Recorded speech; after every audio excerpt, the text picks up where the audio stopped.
नमस्कार दोस्तों, एक बार फिर स्वागत आप सबका इस क्लास में और मेरे चैनल सर अनिल जांगिड़ में। तो हमारी क्लास चल रही थी उत्पादन फलन को लेकर। तो हमने पहली क्लास में हमने पढ़ा था कि उत्पादन फलन क्या होता है, उसे गणितीय रूप में हम किस प्रकार व्यक्त कर सकते हैं, उसकी मान्यताएं क्या है, उसकी विशेषताएं क्या है, इनपुट्स क्या है, आउटपुट्स क्या है। अब उसी कड़ी में हम आगे बात करने वाले हैं उत्पादन क्या होता है, कुल उत्पादन क्या है, सीमांत उत्पादन क्या है, औसत उत्पादन क्या है, और जो उत्पादन के साधन हैं कौन कौन से उत्पादन के साधन हैं। तो चलिए शुरू करते हैं आज की ये क्लास। तो सबसे पहले हम बात करेंगे उत्पादन के साधन। देखिए, उत्पादन के साधन भूमि, श्रम, पूंजी, साहसी या उद्यमी या प्रबंधन और तकनीक। देखिए, वैसे तो इनको विस्तार से समझाने की आवश्यकता नहीं है, लेकिन फिर भी मैं अगर टाइम हुआ, जो हमारा सिलेबस है उसको कवर करने के बाद टाइम हुआ, तो इन पर मैं अलग से एक वीडियो बना दूंगा जिसमें इनको लेकर हम विस्तार से चर्चा करेंगे। फिलहाल आप यही ध्यान रखिए कि भूमि यानी कि लैंड, जिसका प्रतिफल लगान होता है, श्रम यानी कि लेबर, जिसका प्रतिफल मजदूरी होता है, पूंजी यानी कि कैपिटल, जिसका प्रतिफल ब्याज होता है, साहसी या उद्यमी, जिसका जो प्रतिफल है वो लाभ होता है, और लास्ट में हमारी आती है प्रबंधन या तकनीक। इन्हें विस्तार से समझाने की आवश्यकता नहीं है, नॉर्मली बातें हैं सब, ठीक है। तो इस पे हम ज़्यादा चर्चा नहीं करेंगे, हमारे टॉपिक को आगे लेकर चलते हैं। बात करते हैं उत्पादन।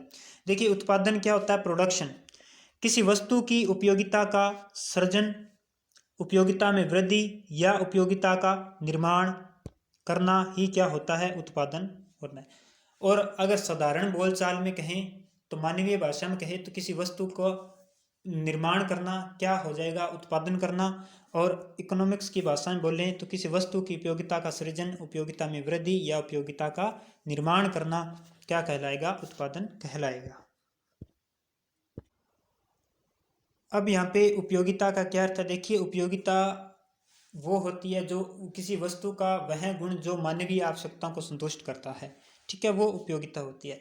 इन पर अलग से वीडियो आ जाएंगे, आपके सारे डाउट क्लियर हो जाएंगे, ठीक है। इसके बाद में हम बात करते हैं आगे कुल उत्पादन, टोटल प्रोडक्शन। देखिए, किसी एक निश्चित समयावधि में उत्पादन के सभी साधनों का प्रयोग करके कुल जितना उत्पादन किया जाता है उसे कुल उत्पादन कहा जाता है, ठीक है।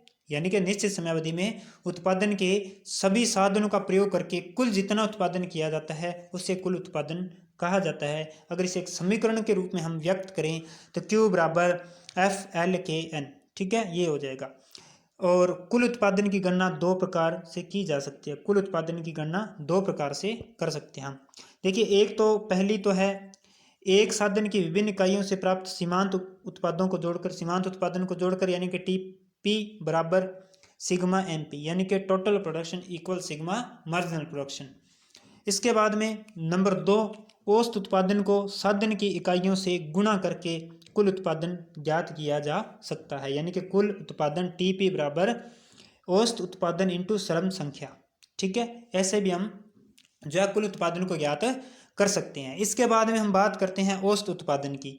देखिए, एवरेज प्रोडक्शन, कुल उत्पादन में परिवर्तनशील साधन की इकाइयों की संख्या का भाग देकर हम औसत उत्पादन ज्ञात कर सकते हैं, औसत उत्पादन ज्ञात कर सकते हैं। यानी AP बराबर TP/L, ठीक है। यानी कि परिवर्तनशील, यानी कि जिनमें हम परिवर्तन कर सकते हैं, ठीक है, परिवर्तनशील साधन की इकाइयों की संख्या का भाग देकर, कुल उत्पादन में भाग देकर हम क्या ज्ञात कर सकते हैं? औसत उत्पादन ज्ञात कर सकते हैं, एवरेज प्रोडक्शन ज्ञात कर सकते हैं। इसके बाद में बात करते हैं हम सीमांत उत्पादन की, मार्जिनल प्रोडक्शन की बात करते हैं। देखिए, किसी परिवर्तनशील साधन की मात्रा में एक इकाई परिवर्तन करने के कारण कुल उत्पादन में जो परिवर्तन होता है उसे क्या कहते हैं? सीमांत उत्पादन कहा जाता है। उसे क्या कहा जाता है? सीमांत उत्पादन कहा जाता है। ये सब चीज़ें जो हम अभी, ये जो जितने भी हमारी, जैसे ये औसत उत्पादन हो गया, सीमांत उत्पादन हो गया, इनको हम अभी सारणी के द्वारा और रेखा चित्र के द्वारा समझ लेंगे। यहाँ पर देखिए, सीमांत उत्पादन में हमने पढ़ा है कि किसी परिवर्तनशील साधन की मात्रा में एक इकाई परिवर्तन करने के कारण कुल उत्पादन में जो परिवर्तन होता है वो। देखिए, यहाँ पर अगर सभी में श्रम की इकाई एक एक इकाई बढ़ रही है, सभी में एक एक इकाई बढ़ रही है। जो एक एक इकाई बढ़ रही है, उस एक इकाई के बढ़ने के कारण जो कुल उत्पादन में परिवर्तन हो रहा है, जैसे यहाँ पर 1 से इकाई 2 होगी तो कुल उत्पादन में कितने का परिवर्तन हुआ, 7 का हुआ, ठीक है। और 3 से 4 होगी, यानी कि एक एक इकाई बढ़ रही है, तो जो कुल उत्पादन में जो परिवर्तन हो रहा है, कुल उत्पादन में जो परिवर्तन हो रहा है वही क्या कहलाता है, सीमांत उत्पादन कहलाता है, ठीक है। चलिए अब सारणी के द्वारा सभी देखते हैं हम कि औसत उत्पादन क्या है, कुल उत्पादन क्या है, सीमांत उत्पादन क्या है। देखिए यहाँ पर हमने भूमि ली है और ये श्रम की इकाई और ये कुल उत्पादन है, टोटल प्रोडक्शन, ये औसत उत्पादन है, एवरेज प्रोडक्शन, और ये सीमांत उत्पादन है, मार्जिनल प्रोडक्शन। देखिए भूमि की मात्रा तो स्थिर रहेगी 5 5 5 5, और श्रम की इकाई 0 1 2 3 4 5 6 7, ठीक है। और यहाँ पर कुल उत्पादन लिया है 0 5 12 21 28 30 फिर 28, ठीक है। अब देखिए अगर औसत उत्पादन हमने अगर फाइंड करना है तो औसत उत्पादन के लिए क्या करना होगा, टीपी बटे एल, टीपी यानी कि 0 है और श्रम की इकाई भी 0 है, यानी कि 0 बटा 0, 0 बटा 0, तो हमारा जो आंसर आएगा वो क्या आएगा, 0 आएगा, ठीक है। अब इसके बाद में हम बात करते हैं आगे। नेक्स्ट यहाँ पर देखिए कुल उत्पादन 5 है, श्रम की इकाई 1 है, तो 5 बटा 1, 5 बटा 1, क्योंकि ये फॉर्मूला है, फॉर्मूले में मान रखेंगे हम, तो इसका आंसर क्या आएगा, इसका आंसर 5 आएगा। इसके बाद में हम बात करें आगे, नेक्स्ट बात करें, जब 3 इकाई होती है, 3 इकाई होती है श्रम की, तो वहाँ पर जो कुल उत्पादन है वो कितना है, 21, यानी कि 21 बटे 3, तो हमारा आंसर आएगा 7। क्या आएगा आंसर हमारा, 7। तो इस प्रकार हम ये औसत उत्पादन ज्ञात करते हैं, यानी कि कुल उत्पादन में श्रम की इकाइयों का भाग देकर। अब इसके बाद में हम बात करते हैं सीमांत उत्पादन की।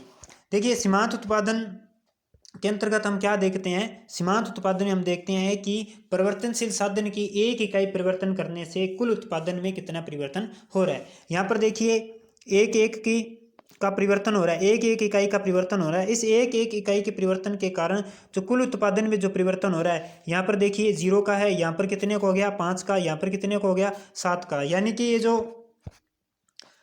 ऐसे माइनस कर देंगे, इनको घटा देंगे। अगर ये हमें फाइंड करना है तो इनको इसमें से घटा देंगे, ऐसे 12 में से 5 गया 7, 21 में से 12 गया तो 9, फिर 28 में से 21 गया 7, और 30 में से 28 गए 2, 30 में से 30 गया 0, फिर 28 में से 30 गया माइनस का 2। तो ये देखिए एक कंडीशन यहाँ पर ऐसी आती है कि यहाँ पर ये एक जगह आकर ये स्थिर हो जाता है, और सीमांत उपयोगिता शुरू में तो देखिए क्या होती है, बढ़ रही है, लेकिन फिर घटना शुरू हो जाती है, फिर शून्य हो जाती है, फिर ऋणात्मक हो जाती है।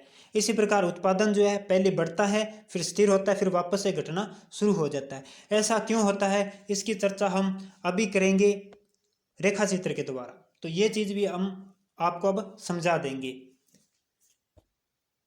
और इनकी हम पूरी की पूरी व्याख्या जब हम परिवर्तनशील अनुपातों का नियम और पैमाने के प्रतिफल का नियम हम जब करेंगे तो वहाँ पर ये अच्छे से समझ में आ जाएगा। अब अगर ये आपका ये चीज़ आपके समझी होगी, ये अगर आपके समझ में आया होगा तो वो आपको बहुत अच्छे से समझ में आएंगे। देखिए यहाँ पर ये कुल उत्पादन वक्र है, टीपी टोटल प्रोडक्शन, और ये औसत उत्पादन वक्र है, और ये सीमांत उत्पादन वक्र है, ठीक है। अब देखिए मैं इनको बताता हूँ आपको। देखिए जब सीमांत उत्पादन बढ़ता है, आपने ये फैक्टर ध्यान में रखने हैं, ठीक है, याद रखना, जो मैं बोलूँगा वो आपने ध्यान में रखना है। देखिए जब सीमांत उत्पादन बढ़ता है तब जो सीमांत उत्पादन वक्र है वो हमेशा औसत उत्पादन वक्र के ऊपर स्थित होता है। देखिए जब सीमांत उत्पादन बढ़ता है, जब सीमांत उत्पादन बढ़ता है, देखिए सीमांत उत्पादन वाला वक्र है, ये बढ़ रहा है, ठीक है। तो जो सीमांत उत्पादन वक्र है हमेशा औसत उत्पाद वक्र के क्या होगा, ऊपर स्थित होगा, ठीक है। ये औसत उत्पादन वाला वक्र है, ये दिखाई दे रहा होगा आपको, ये औसत उत्पादन वक्र है, ये वाला, ठीक है। इसके हमेशा जो सीमांत उत्पादन वक्र है हमेशा इसके ऊपर स्थित होगा, कब, जब सीमांत उत्पादन बढ़ रहा हो, ठीक है। इसके बाद में सीमांत उत्पादन के घटने पर सीमांत उत्पादन वक्र सदा औसत उत्पादन वक्र के नीचे होता है। देखिए जब सीमांत उत्पादन बढ़ता है तब तो जो सीमांत उत्पादन का वक्र है वो औसत उत्पादन वक्र के ऊपर होता है। जब सीमांत उत्पादन वक्र घटता है, यहाँ पर ये घट रहा है, सीमांत उत्पादन यहाँ पर घट रहा है, तो जो औसत उत्पादन वक्र है वो इसके ऊपर होता है, और जो सीमांत उत्पादन वक्र है वो इसके नीचे स्थित होता है। इसके बाद में बात करते हैं हम। अब देखिए, जब औसत उत्पादन वक्र, जो औसत उत्पादन वक्र है वो सीमांत उत्पादन वक्र की तुलना में धीरे धीरे बढ़ता है और धीरे धीरे ही घटता है। तो इसका स्लोप भी आपको ध्यान दिख रहा होगा, इसका स्लोप भी आपको दिख रहा होगा कि ये धीरे धीरे ही तो घटता है और धीरे धीरे ही ये बढ़ता है। और जब सीमांत उत्पाद बढ़ता जब औसत उत्पादन बढ़ता है तो सीमांत उत्पादन अधिक तेज गति से बढ़ता है। जब औसत उत्पादन बढ़ता है तो सीमांत उत्पादन क्या होता है, अधिक तेजी से बढ़ता है। यहाँ पर देखिए, ये औसत उत्पादन, जो औसत उत्पादन बढ़ रहा है, औसत उत्पादन यहाँ पे बढ़ रहा है, तो जो सीमांत उत्पादन है इससे अधिक तेजी से बढ़ रहा है। ठीक है, सीमांत उत्पादन इससे अधिक तेजी से बढ़ रहा है, ये औसत उत्पादन बढ़ रहा है यहाँ पर। ठीक है, तो ये इसके ऊपर स्थित है, इसका स्लोप भी इससे ज़्यादा है, तो इसका मतलब क्या हो गया कि सीमांत उत्पादन औसत उत्पादन से अधिक तेजी से बढ़ता है। ठीक है, और जब औसत उत्पादन घटता है, जब औसत उत्पादन घटता है, ये रहा औसत उत्पादन घट रहा है, यहाँ से घटना शुरू हो गया। जब औसत उत्पादन घटता है तो सीमांत उत्पादन जो है वो अधिक तेज गति से घटता है। ठीक है, ये सारी बातें आपने ध्यान में रखी। एग्जाम में डायरेक्ट क्वेश्चन पूछा जा सकता है कि जब सीमांत उत्पादन वक्र जब सीमांत उत्पादन बढ़ता है तो औसत उत्पादन में क्या परिवर्तन होता है। तो इस प्रकार प्रश्न बन सकता है, इसका ध्यान में रखना।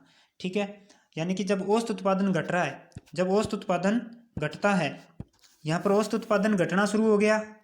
ठीक है, तो जो सीमांत उत्पादन है वो अधिक तेज गति से, ठीक है, अधिक तेज गति से घटता है। ये बात आपने ध्यान में रखनी है। इसके बाद में लास्ट हम बात करते हैं फिर, जहाँ पर कुल उत्पादन अधिकतम होता है, जहाँ पर कुल उत्पादन अधिकतम होता है वहाँ पर सीमांत उत्पादन शून्य हो जाता है। ठीक है, वहाँ पर सीमांत उत्पादन शून्य हो जाता है। अब हमारी सारणी में देखिए, यहाँ पर जो है कुल उत्पादन अधिकतम हो गया, यहाँ पर कुल उत्पादन अधिकतम हो गया 30। ठीक है, तो जहाँ पर कुल उत्पादन अधिकतम होता है वहाँ पर जो सीमांत उत्पादन है वो क्या होता है, शून्य होता है। ठीक है, और इसके बाद में सीमांत उत्पादन, अगर इसके बाद भी उत्पादन अगर वो बढ़ाता है तो उत्पादन क्या आएगी, उत्पादन में गिरावट आएगी, और जो सीमांत उत्पादन है वो क्या हो जाएगा, ऋणात्मक हो जाएगा, और कुल उत्पादन भी घटने लग जाता है। यहाँ पर इसके बाद भी अगर फर्म जो है कुल उत्पादन बढ़ाना चाहेगी तो उत्पादन बढ़ेगा नहीं, उत्पादन में कमी आनी शुरू हो जाएगी, और जो सीमांत उत्पादन है वो ऋणात्मक होने लग जाएगा।